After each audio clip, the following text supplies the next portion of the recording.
How are you? I'm doing really, really good. Now, it's been about 40 years, Madison, since the original anime series. Did you familiarize yourself with the material or did you want to go in clean? Well, 40 years ago, I'm just kidding. I was not alive. Let me tell you a tale. Let me tell you about 40 years ago. When this was first brought to me, I had no idea what it was. But then I quickly jumped into research and found out that it never really hit in the United States, like it did literally pretty much everywhere else in the entire world. So, I had a lot to catch up on, basically. But I mean, it was so fun to jump into it. I always love diving into source material of new things, especially when it's loved by so many different people. It's exciting and it's fun because people care so much about it. But I mean, it was a lot. I think I had about 2 or 3 weeks to really dive in as much as I could. And it's a lot of pressure, it's a big role. It's not a small one.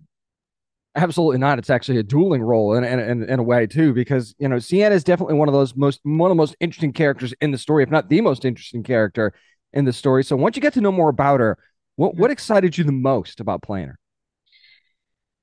I mean, other than her costuming and hair and makeup, which was some of my favorite, I think I love where she ends up, and I don't want to give any spoilers, but I also, if we were to continue and do more movies, which is always the goal, where she will go is also very exciting to me. This is, it is the very beginning of this whole universe in this story.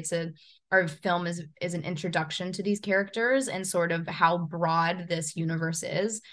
So it's just a small taste of what we're going to get into. And so I think that was always like the most exciting thing to me is like where it's going to go. And I've always been a fan of like big concepts and big stories and big characters. And I feel like we just barely scratched the surface of how big it can actually get. So that's exciting to me. Oh, there's no doubt about that. When you guys see it, you'll understand exactly what she's saying. But it's got to be hard for her though, because she has this power looming inside of her. We saw that in the trailer. But do you kind of feel like it's more difficult for her that she really basically doesn't have a choice or control over basically anything in her life?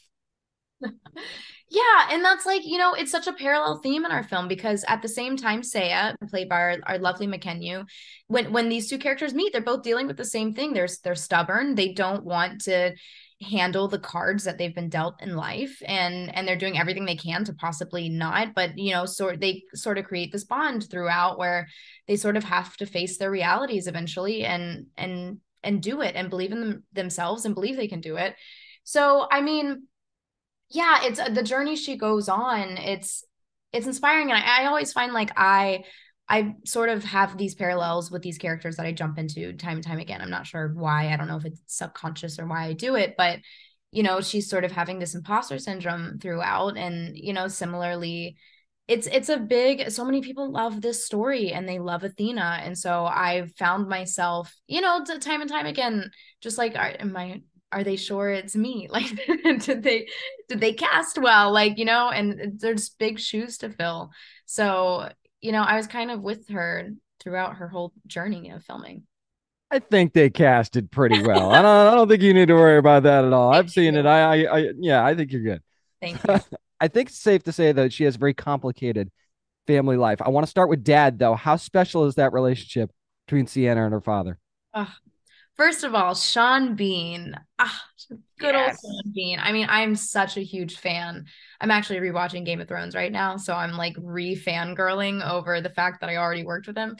Um, I mean, that relationship, I just think it's so important. I think it's such a grounding part of our film, and they're some of my favorite scenes. I think the two of us together, it's one of the really only times you see them as human beings who are actually dealing with the weight of life.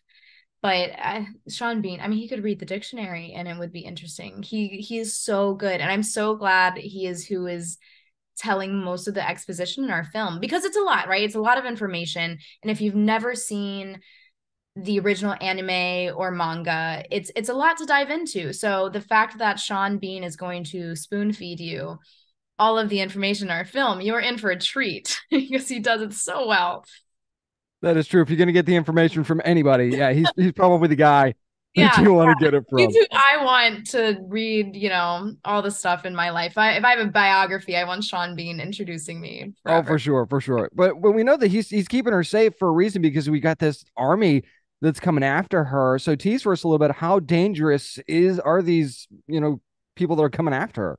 I mean, they're pretty dangerous. They can pretty much take whoever they want. We're dealing with Cosmo, which is this all-powerful force and power that can quite literally destroy anything in front of them. So yeah, these are not the guys that you want to get in an altercation with. And so uh Allman, who's played by the lovely Sean Bean, has sort of created this fortress to keep Sienna in and keep her in hiding. And it's got these like crazy walls that come down, when her Cosmo is being detected. And so it's, well, I don't want to spoil anything, but that's all I'll say. But yeah, you don't want to mess with them. Anytime, if you're seeing this on camera, anytime she looks up and to the right, she's really Oh my trying gosh, not that's to. what She's really trying not to say what it's like. There's a little sign up there saying, "Don't do it, it's Madison." so So hard. It's so hard not to spoil anything. I It's know it is. I've seen it too. I get it. I'm trying not to do the same thing with these questions, but I do want to talk about Seiya and that relationship too, because he's the champion that's supposed to keep her safe, and he certainly has a lot of skills. So, how much can you tell us about how the two of them kind of get along initially? Because it's got to be weird meeting somebody and be like, "Yeah, this is, she's the embodiment of Athena," sort of thing. Yeah, I mean they're very parallel in a sense. Like they have both been dealt these cards in life. They are both stubborn. They don't want anything to do with their destiny. And it's funny because they really don't enjoy each other at first at all. But, sort of through them dealing simultaneously with these similar situations, they find a bond together. And I won't say, see, now I'm looking to the right. I'm looking to Now the you're gonna be thinking about it. um but it's a theme in the movie that you never get tired of seeing, which is sort of this, not enemies to lovers. That's the wrong theme. But watching these two people sort of like hate each other and then sort of find some sort of sense in the both of each other and find a bond on that. And then McKenna, he's just so great and he's such a talent and so easy to work with.